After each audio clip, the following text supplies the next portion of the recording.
The moment my mother-in-law slid divorce papers across the Thanksgiving table, the room went quiet like someone had turned off the sound. Her manicured fingers tapped the top page right above my name while 30 people watched me like I was on trial. "Sign it," she said, calm and cold. "You've ruined my son's life long enough." I looked at my husband, waiting for him to say something, anything, but he just sat there, staring at his wine glass like I wasn't even worth defending. And I didn't know it yet. But 10 minutes later, everything they thought they knew about me, and about him, was about to fall apart. Before I tell you what happened next, take a moment to like and subscribe, but only if this story speaks to your heart, and leave a comment telling me where you're watching from, and what time it is for you right now. I always read them and it reminds me I'm not as alone as I felt that night. My name is Emily Carter, I'm 32 years old, and last Thanksgiving was the night my marriage was publicly destroyed, and then rebuilt in a way no one in that room was ready for. But to understand how I ended up sitting at that table with divorce papers in front of me, you need to go back to where it all really started. I married Daniel Carter 6 years ago in a small vineyard just outside Napa, the kind of place with white chairs, string lights, and people pretending everything is perfect for a few hours, and for a while I believed it was. Daniel was charming in that quiet, steady way, the kind of man who didn't say much but made you feel safe just by being there. And when we first met, I thought I had found someone who saw me, not just the version of me that people could use or judge, but the real me. What I didn't understand then was that loving Daniel meant stepping into a family that already had a story written. And I was never meant to be the hero in it. His mother, Margaret Carter, had built her life around control, the kind that didn't need to be loud to be powerful. She decided who was welcome, who was valued, and who was tolerated, and from the very beginning I could feel exactly where I stood. It wasn't anything obvious at first, no screaming, no open insults, just small things you could almost convince yourself didn't matter, like the way she would introduce me as Daniel's wife but never by my name, or how she'd plan family dinners and forget to tell me the time until the last minute, or how every compliment she gave me somehow came with a quiet correction attached to it. "That dress is lovely," she'd say, smiling just enough. "It almost suits you." I told myself it was just her personality, that she was protective, that I needed to try harder, and Daniel, he always had an explanation. "That's just how she is," he'd say, shrugging it off like it was nothing, like I was overthinking it, like if I just ignored it, it would go away. But it didn't go away, it grew slowly over years into something heavier, something that sat between us at every dinner, every holiday, every moment where I felt like I had to earn my place in a family I had married into but never truly joined. Thanksgiving was always the worst, the one day where everything was on display, the long table, the perfect dishes, the carefully curated version of family that Margaret wanted the world to see. And every year I played my part, smiling, helping in the kitchen, pretending I didn't notice the way conversations would shift when I walked into the room. That year felt different though. I could feel it before we even left the house. The tension sitting in the silence between me and Daniel as we drove the 40 minutes to his parents' place. Neither of us speaking. The radio filling the space where something should have been said. I remember looking out the window, watching the late November trees blur past, and thinking that something was about to change. I just didn't know how or why. When we arrived, everything looked the same as always, the house lit up, cars lining the driveway, voices drifting out through the open door. But the moment I stepped inside, I felt it, the shift, the way conversations paused for just a second too long. The way people looked at me and then quickly looked away.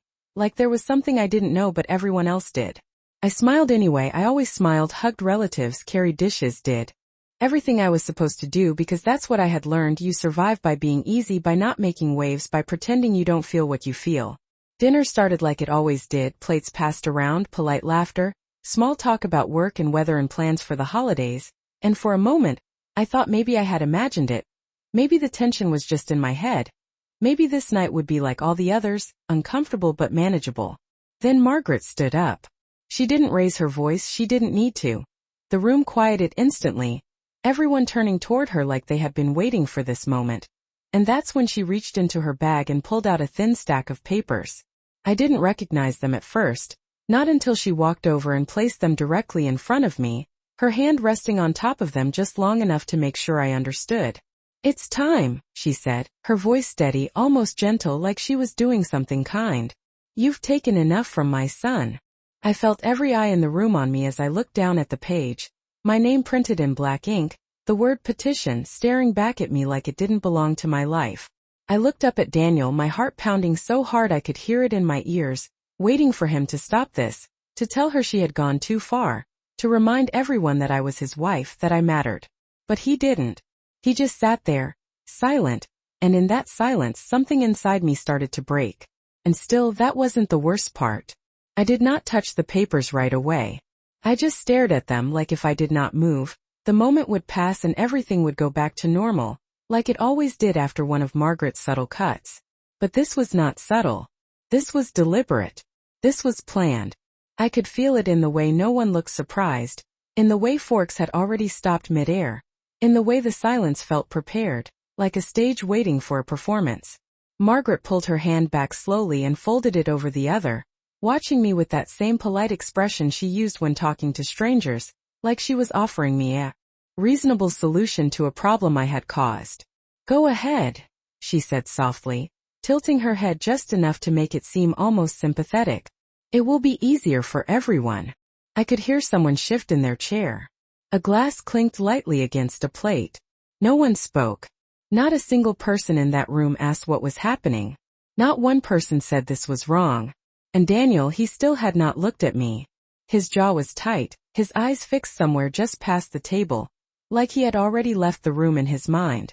I swallowed, my throat dry, and finally reached for the top page, my fingers brushing the edge of the paper. It felt heavier than it should have, like it carried more than just words. I flipped it open slowly, scanning the first few lines, legal language, cold and precise, the kind that reduces a life down to signatures and dates. Petitioner: Daniel Carter. Respondent: Emily Carter. The words did not feel real. They felt like something written about someone else. Someone whose life had quietly unraveled without them noticing. I let out a breath I did not realize I had been holding and looked up again. This time directly at him. "Is this what you want?" My voice was steady. Too steady. Surprised even me. For a second I thought he might answer. His eyes flickered toward me, just briefly, and I saw something there, something uncertain, something almost like guilt, but it disappeared just as quickly as it came. "It is for the best," he said finally, his voice low, controlled, like he had practiced that sentence ahead of time. "For the best." The words landed heavier than anything Margaret had said, because those words were his, not hers. Mine to carry. I nodded once slowly, like I understood, even though I did not. "Not yet." Across the table, his aunt leaned closer to his cousin and whispered something I could not hear, but I saw the way her lips curved slightly, like this was not shocking, just inconvenient. His younger brother avoided my eyes completely, focused on cutting his turkey into perfect, careful pieces. His father sat back in his chair, arms crossed, watching the entire scene like it was a business deal unfolding exactly as expected. And Margaret, she smiled. Not a wide smile. Not a cruel one. Just a small, satisfied curve at the corner of her lips, like a problem she had been managing for years was finally being resolved. I felt something shift inside me then. Not loud. Not dramatic. Just a quiet realization settling into place. This was not sudden. This was not emotional. This was a decision that had been made long before tonight. The dinners. The silence. The way Daniel had been distant for months, coming home later, speaking less, brushing off questions with tired excuses. I had told myself he was stressed. I had told myself we would work through it. I had told myself a lot of things. But sitting there with 30 people watching me decide the future of my marriage like it was a formality, I realized something I had been avoiding. I had been the only one still trying. I looked back down at the paper, my name staring up at me again, and for a moment I imagined what it would be like to just sign it, to end the tension, to give them exactly what they wanted, to walk away quietly and let their version of the story stand. Emily was the problem. Emily could not keep a marriage together. Emily was not enough. It would be easy. It would be clean. It would make everyone at that table comfortable again. My hand moved slightly, hovering over the pen Margaret had placed beside the papers, perfectly aligned, like she had set the scene down to the smallest detail. But something stopped me. Not anger. Not yet. Something quieter. A question that had been sitting in the back of my mind for months, growing louder with every unanswered call, every late night, every conversation that ended too quickly. Something was not right. I did not know what it was, but I knew it did not begin and end with me. I lifted my hand away from the pen and closed the folder gently. The sound was soft, but it carried across the table. Margaret's smile tightened just a fraction. "Is there a problem?" she asked, her tone still calm but sharper now, less patient. I met her gaze, holding it for the first time that night. "I just want to understand something," I said quietly. "What exactly did I do?" The question hung there, simple and direct, but no one answered immediately. Margaret inhaled slowly, like she had been expecting this, like she already had the response prepared. "You have been a constant source of stress for my son," she said, her voice carrying just enough to reach everyone at the table. "Your instability, your demands, your inability to support him properly. He has endured more than enough." Instability. The word echoed in my head, not because it was new but because it was familiar. I had heard it before. Not from her. From him. In smaller ways. Subtle comments. "You are overthinking. You are being emotional. You need to relax." Little things that, over time, made me question myself more than I questioned him. I felt my fingers tighten slightly against the edge of the folder. "And you agree with that?" I asked, turning back to Daniel. This time he did not look away. He met my eyes directly, and for a moment, everything else in the room disappeared. "I think this marriage is not working," he said. Careful. Measured. Safe. Not working. Not broken because of something specific. Not ended because of something real. Just not working. A phrase that required no explanation. No accountability. No truth. I nodded again, slower this time, letting his words settle. I could feel the weight of every eye in the room pressing in, waiting for me to react, to cry, to argue, to make a scene that would confirm everything they believed about me. But I did not. I just sat there, breathing, holding the silence a little longer than they expected. And then, from somewhere near the front of the house, I heard it. The sound of the door opening. Soft. Almost unnoticed. But it was enough to shift the air in the room. I did not turn right away. No one did. Not at first. But something about that sound felt different. And I did not know it yet. But that was the moment everything began to unravel. I heard the door open, but no one moved at first, like we were all waiting for someone else to acknowledge it. Like breaking the moment would make everything too real. Then there were footsteps, slow, deliberate, crossing the hardwood floor from the entryway toward the dining room. And something in the rhythm of them made the air feel different, heavier, like whatever was coming next did not belong to Margaret's plan. I turned my head slightly before anyone else did, just enough to see the hallway, and that is when I saw her. She stood at the edge of the dining room entrance, one hand resting lightly on the shoulder of a little boy who could not have been more than 5 years old, maybe 6, his small fingers gripping the fabric of her coat like he was unsure if he should be there.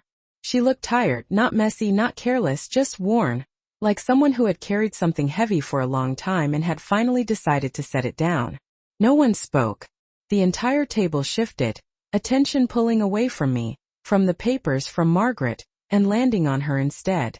Margaret was the first to react, her posture straightening, her expression tightening in a way I had never seen before. "Can I help you?" she asked, her voice still controlled but no longer warm, no longer polite. The woman did not answer right away. Her eyes moved across the table slowly, taking in every face, until they stopped on Daniel. And when they did, something in his expression changed. It was subtle, almost invisible if you were not looking for it, but I saw it. His shoulders tensed.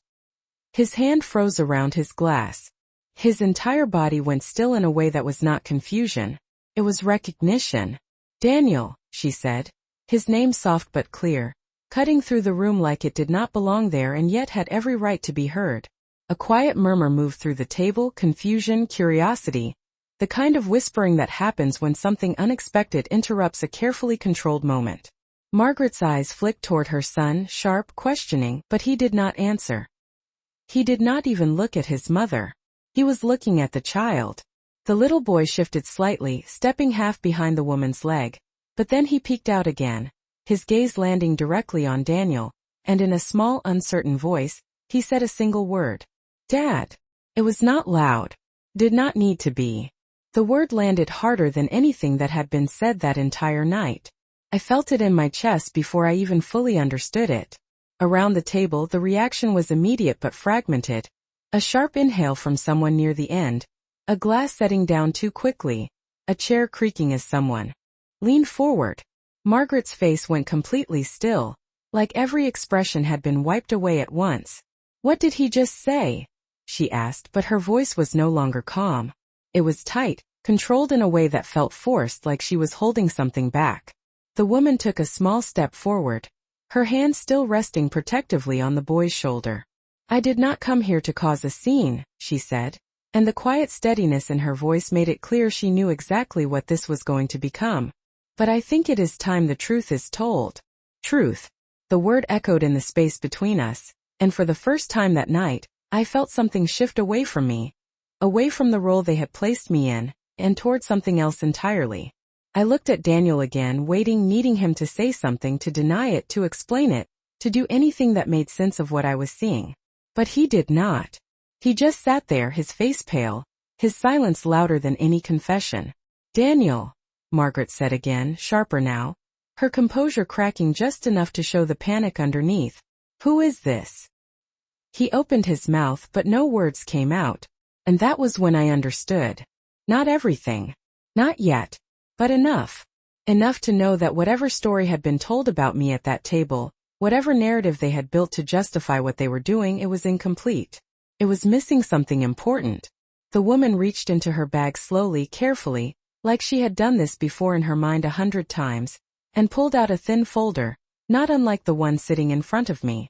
She held it for a second, then looked directly at Margaret. "You wanted her to sign divorce papers tonight," she said, her eyes flicking briefly toward me before returning to Margaret. "I thought you might want to see what your son has been hiding before you decide who the problem really is." The room felt smaller suddenly, like the walls had moved in just a little closer. Margaret did not take the folder right away. She looked at Daniel instead, searching his face for something. Anything that would give her control of the situation again. But there was nothing there. No explanation. No denial. Just silence. And in that silence, something in her shifted too. Slowly, she reached out and took the folder from the woman's hand. Her fingers were steady, but I could see the tension in the way she held it, the way her thumb pressed too hard against the edge. She opened it, flipping through the first page, then the second, her eyes moving faster, her expression changing in small, almost imperceptible ways. Confusion, disbelief, and then something else. Something closer to realization. I did not know what was in those pages yet. I did not know how deep this went. But I knew one thing with absolute clarity. The story I had been sitting inside of for the past 6 years, the one where I was the problem, the one where I was the reason everything was falling apart, it was not the real story. And whatever was written in that folder was about to prove it. Margaret did not speak as she read. And that silence was louder than anything that had happened before. Her eyes moved line by line, faster now, than stopping, going back, reading something again, like she was hoping it would change the second time. The room held its breath with her. No one reached for their food. No one whispered anymore. Every person at that table was watching her face, waiting for a reaction that would explain what we were all trying to understand. I watched Daniel. He still had not moved. His hands were flat on the table now, fingers slightly spread, like he was bracing himself, like whatever was in that folder was not a surprise to him. That was the part that hit me the hardest. Not the woman. Not the child. Not even the word that little boy had said. It was the fact that Daniel already knew this moment was possible, and he had let it happen anyway. Margaret turned another page, slower this time, and I saw her lips part slightly, like she was about to say something, but nothing came out. Her composure was slipping, not dramatically, not in a way that anyone else might notice right away, but I saw it. The small cracks. The way her shoulders were not as straight as before.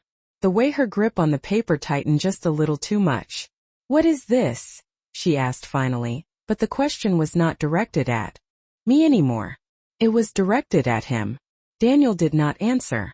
He just sat there, staring at the same spot on the table, like if he did not look up, this would not be happening.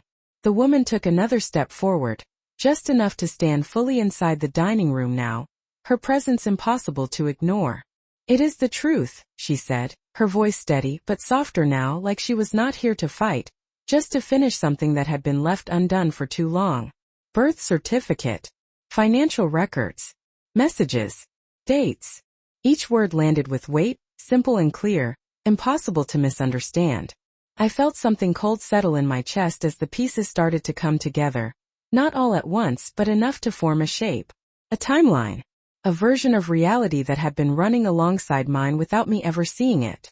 Margaret's head snapped up, her eyes locking onto Daniel with a sharpness that was completely different from anything she had directed at me earlier. "Is this real?" she asked, and this time there was no softness left in her voice. No politeness. No control. Just demand. Daniel exhaled slowly like he had been holding his breath for minutes, maybe longer. He finally looked up, but not at her. At the woman. And then, for just a second, at the child. "Yes," he said. Just one word. Quiet. But it shattered everything. I did not feel it immediately. Not the way I thought I would. There was no sudden rush of anger, no tears, no dramatic reaction.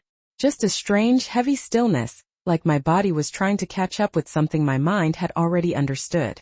Around the table, the reactions came in waves. A sharp inhale from his father. His brother muttering something under his breath.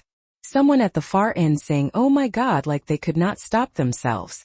But all of it felt distant, like it was happening in another room.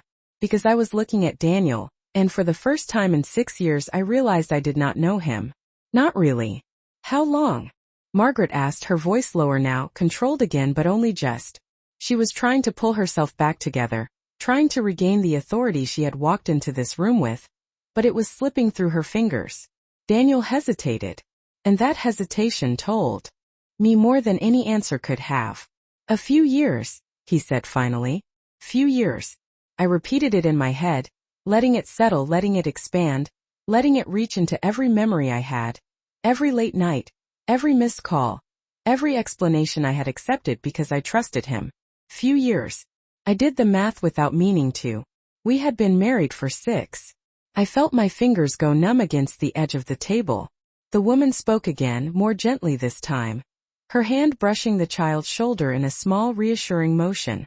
"His name is Ethan," she said, and the boy looked up at her when she said it, then back at Daniel like he was waiting for something, recognition, acknowledgement, anything that would make sense of why he was here.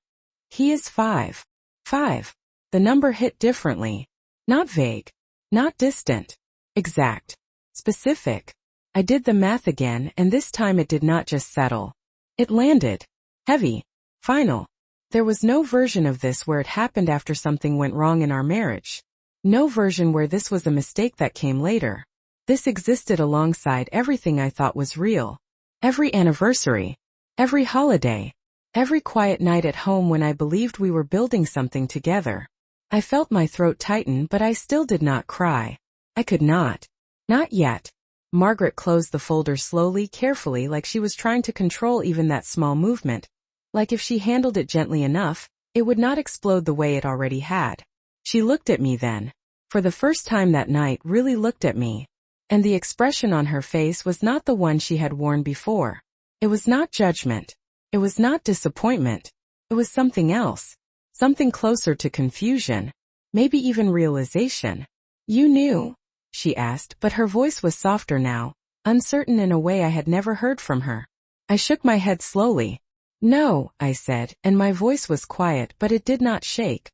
"I did not." The room shifted again, but this time it was different.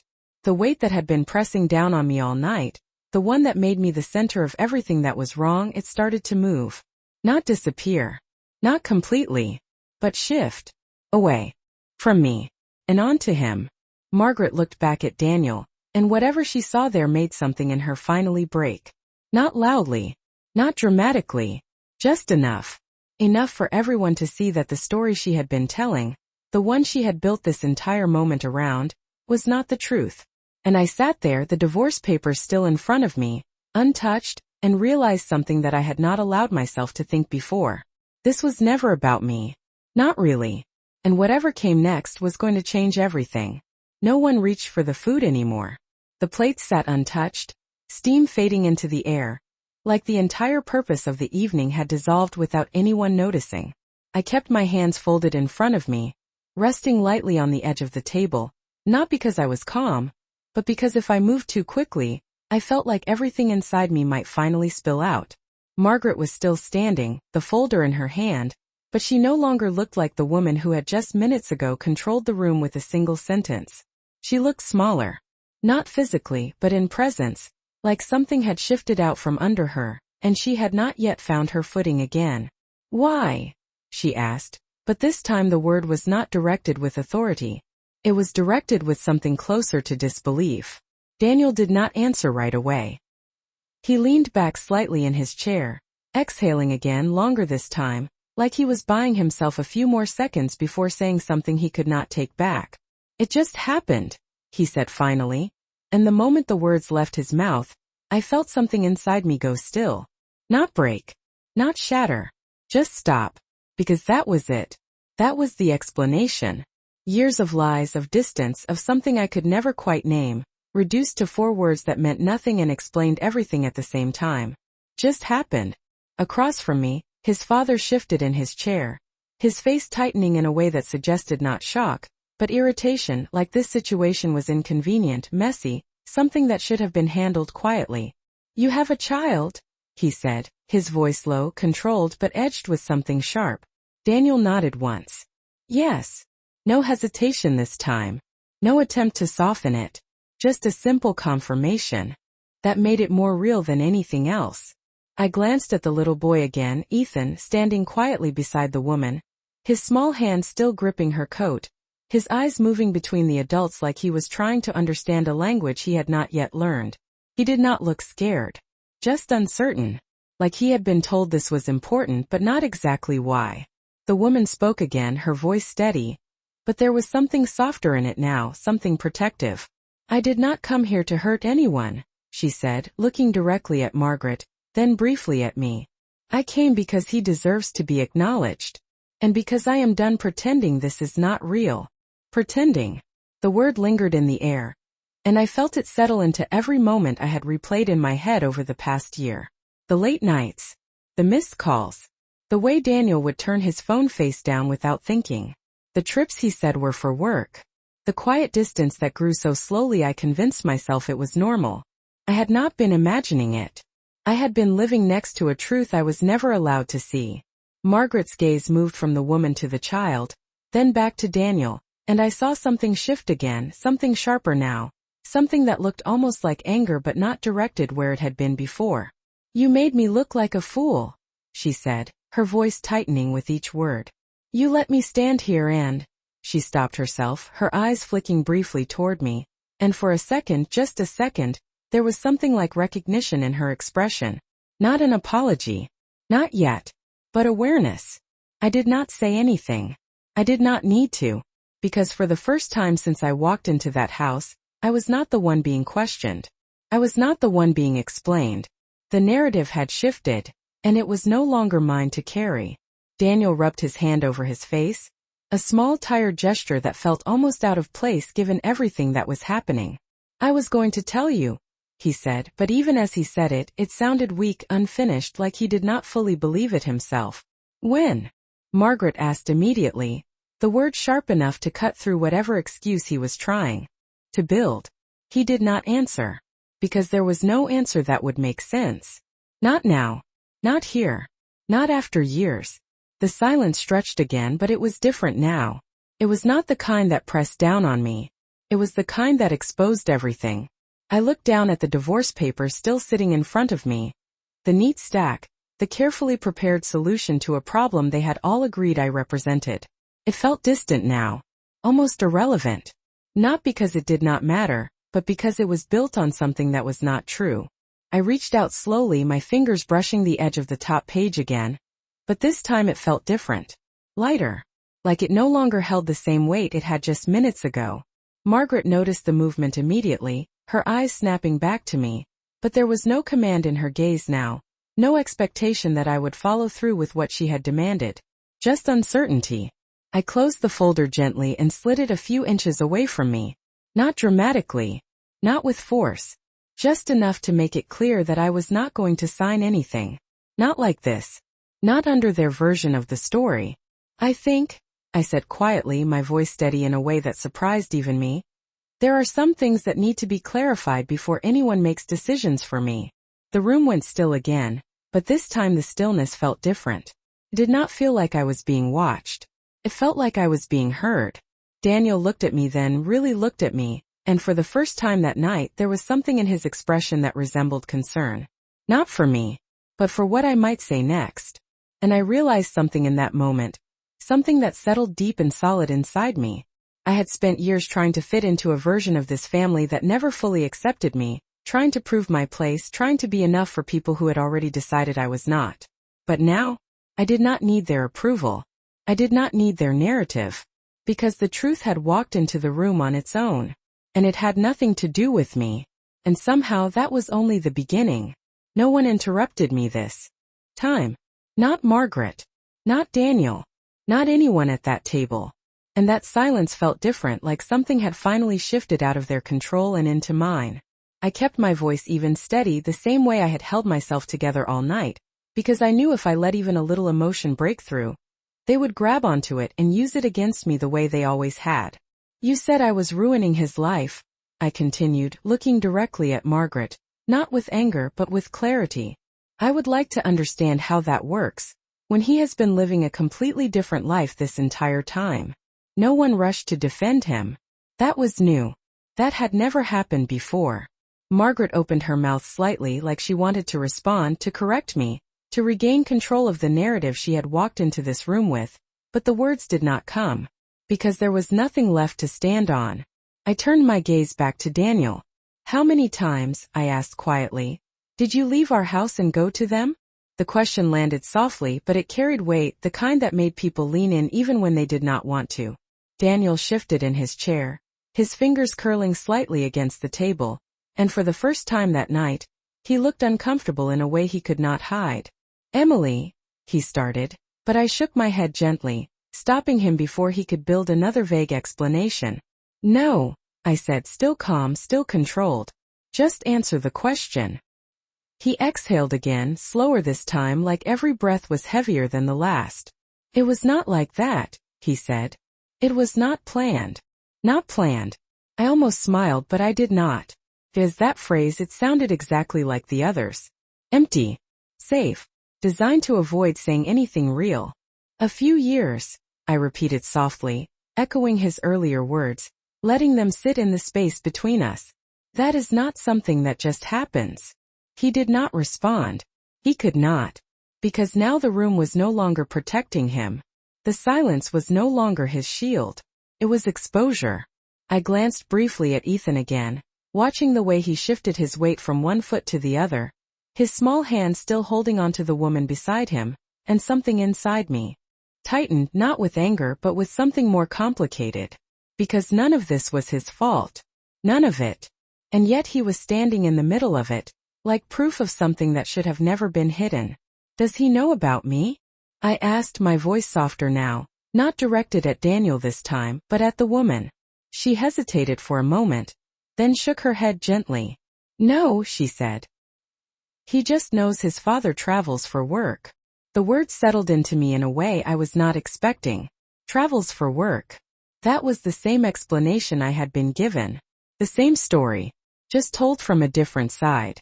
I let out a quiet breath, and for the first time that night, I felt something shift inside me again, not breaking, not collapsing, but rearranging. Like pieces that never made sense before were finally falling into place. Margaret sat down slowly, the chair making a soft sound against the floor.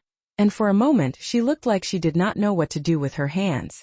That alone was enough to tell me how much had changed. Why did you not tell us? She asked, her voice quieter now, directed at Daniel, but lacking the sharpness it had carried earlier. It was not control anymore. It was confusion. Daniel rubbed his face again, his movements slower now, heavier. Because I knew how this would look, he said. I knew what you would say. Margaret let out a short, almost humorless breath. What I would say, she repeated. You mean what I am saying now? He did not argue. He did not defend himself. Because there was no defense that would hold. I looked down at my hands for a moment, at the ring still on my finger, the one I had worn every day for 6 years, and I realized something that felt both painful and strangely clear.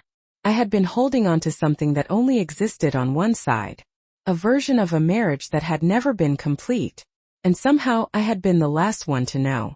I lifted my gaze again, meeting Daniel's eyes one more time, and this time I did not look for answers. I did not look for explanations, because I already had them.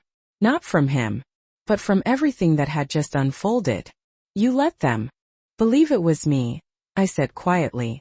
Not accusing, not emotional, just stating something that was now undeniable. His expression shifted again, something flickering there. Guilt maybe, or regret, but it was too late for that to matter. I did not correct them, he admitted, his voice low. That was as close to the truth as he was willing to go. And it was enough. Enough to close whatever door I had still been holding open in my mind. Around us, the room remained silent, but it was not the same silence as before. It was heavier now, filled with understanding, with the slow realization that the story had changed, and not in a small way. Completely. Margaret looked at me again, and this time there was no judgment in her eyes. No criticism. Just something uncertain. Something unsettled. Emily, she started, but I did not let her finish. Not because I was angry, but because I no longer needed whatever she was about to say. I think we are done here, I said softly, placing my hand flat against the table as I pushed my chair back just slightly. Not standing yet. Just enough to signal that I was no longer part of what they were trying to control. The divorce papers were still there, untouched, but they no longer felt like something being forced on me. They felt like a choice. My choice. And for the first time that night, I was the one deciding what happened next. I could feel every pair of eyes on me as my chair moved back, the soft scrape against the floor sounding louder than it should have, like it marked the exact moment something irreversible had begun. No one tried to stop me at first. That was what surprised me the most. For years, every decision I made had been questioned, corrected, or quietly dismissed, but now they were all just watching. Waiting. Daniel was the first to react. Emily, wait, he said, his voice sharper than before, not calm, not controlled, just urgent. I paused, but I did not sit back down. I did not turn fully toward him either. I just stood there halfway between staying and leaving, giving him exactly the amount of attention I felt he had earned. For what? I asked quietly. Not angry. Not raised. Just honest.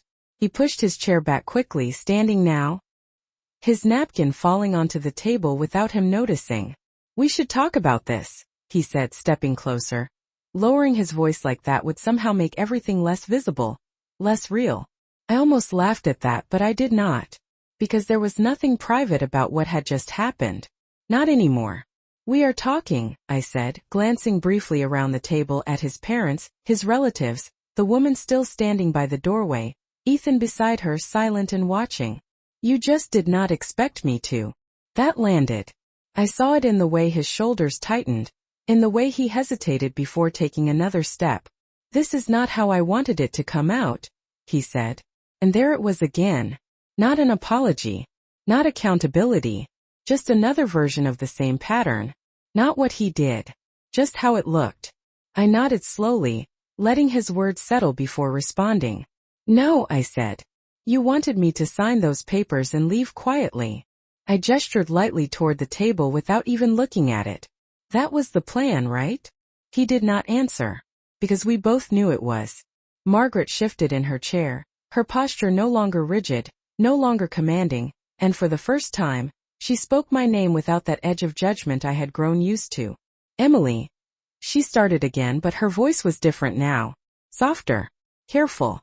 Like she was stepping onto unfamiliar ground. I turned toward her fully this time, meeting her gaze, and I saw it clearly. She was trying to recalibrate. Trying to understand how to respond to a situation she had not prepared for. I think, she said slowly, choosing each word, we need to reconsider some things. Reconsider. The word almost felt unreal. Hours ago, maybe even minutes ago, there had been no reconsidering. There had been a decision. Final. Clean. Planned. And now everything was uncertain. I let out a small breath, not quite a sigh, just enough to release the tension that had been sitting in my chest all night. You already made your decision, I said calmly. You just made it with the wrong information. She flinched. Not dramatically, but enough. Enough to show that the shift was real. Around the table no one spoke. No one interrupted. Even Daniel stayed quiet now, Like he was realizing that every word he had said so far had only made things worse. I looked down at my left hand again, at the ring, the one I had worn through everything, through all the moments I had questioned myself, blamed myself, adjusted myself to fit into something that had never fully accepted me. Felt different now. Not heavy, not meaningful, just there. A symbol of something that had not been what I believed it was. Slowly I slid it off my finger. Not dramatically, not with shaking hands. Just a simple movement, steady and deliberate. The room noticed. I could feel it without looking up. The subtle shift in attention. The quiet intake of breath from someone across the table. Daniel saw it immediately. "Emily," he said again, softer now, almost pleading, but I did not stop. I placed the ring gently on the table, right beside the closed folder of divorce papers, the two things that had defined this entire moment sitting side by side. And then I finally looked at him. "You do not get to decide how this ends," I said quietly. No anger. No raised voice. Just truth. He stared at me, his expression caught somewhere between confusion and something else, something closer to realization, like he was finally understanding that the version of me he had expected tonight was not the one standing in front of him. "I was not the one lying," I continued. "I was not the one living two lives." Each sentence was simple, clear. No room to twist it into something else. "And I am definitely not the one who needs to leave quietly." That last part hung in the air a little longer, settling into every corner of the room. Margaret looked down at the ring on the table, then at the papers, then back at me, and whatever she had been about to say earlier, she did not say it now. Because there was nothing left to correct. Nothing left to control. The woman by the doorway shifted slightly, her hand still resting on Ethan's shoulder, and for a brief moment our eyes met. There was no hostility there. No competition. Just a shared understanding of something neither of us had chosen. I gave her a small nod. Not approval. Not forgiveness. Just acknowledgement. Then I straightened, finally standing fully, and stepped back from the table. No one blocked my path. No one tried to stop me this time, because the truth had already done that for me. And as I turned toward the hallway, toward the door, I realized something I had not felt in a long time. Not relief. Not yet. But something close. Something like control. Something like, finally choosing myself. I did not rush. That was the part one remember most clearly. Every step I took away from that table felt slow, deliberate, like I was finally moving at my own pace instead of reacting to theirs.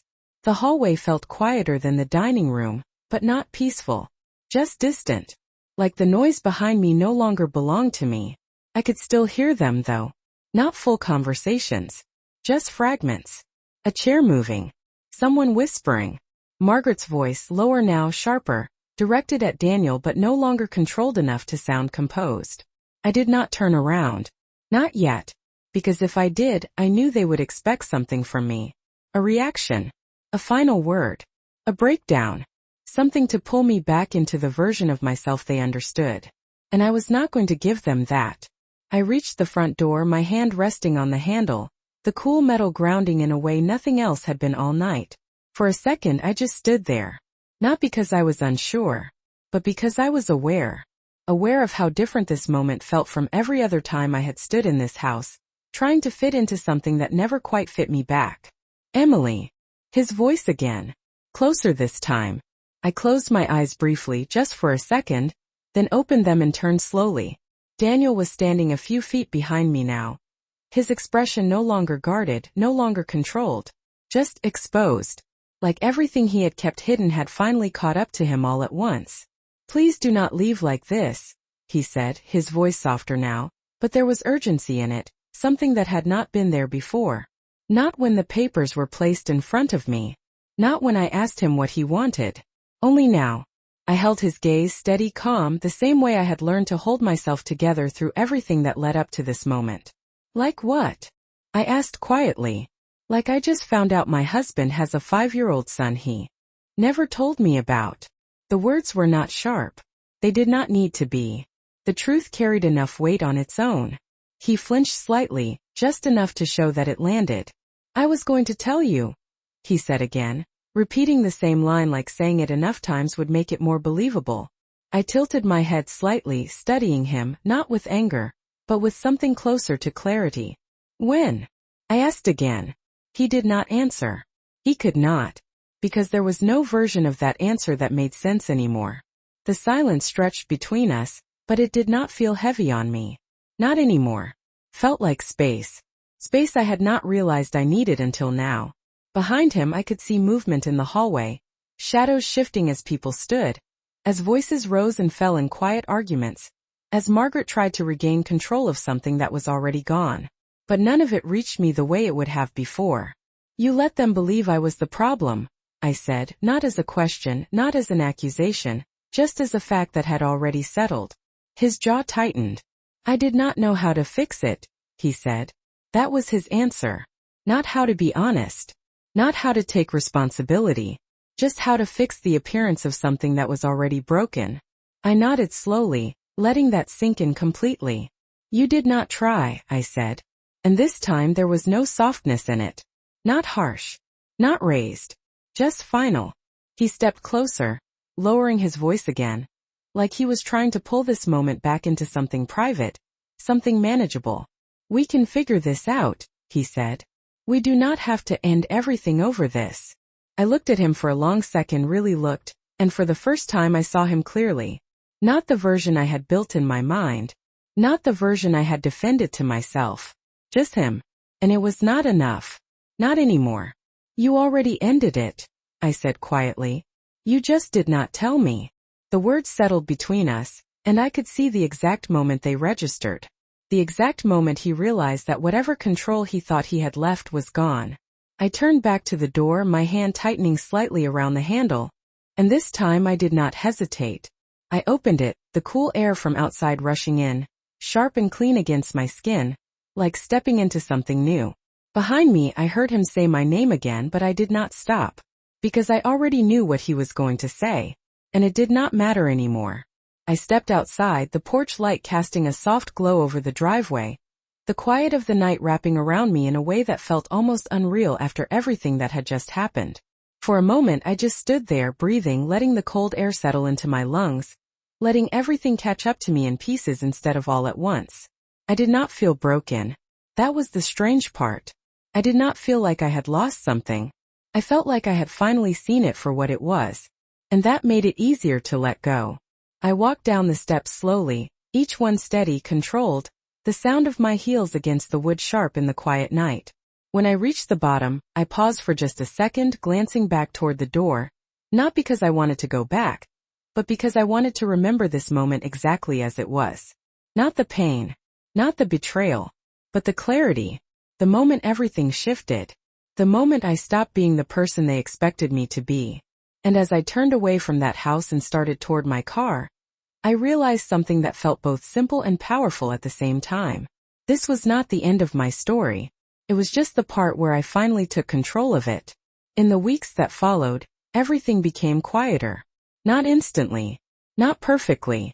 But steadily, like a storm that had finally passed, leaving behind a kind of silence that felt unfamiliar at first, but not empty.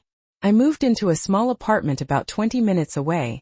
Nothing fancy, just a one-bedroom with a narrow balcony that overlooked a row of trees that turned gold and red as fall slipped into winter. The first night I slept there I woke up out of habit, expecting tension, expecting that heavy feeling I used to carry even when nothing was happening. But it was not there. Just stillness.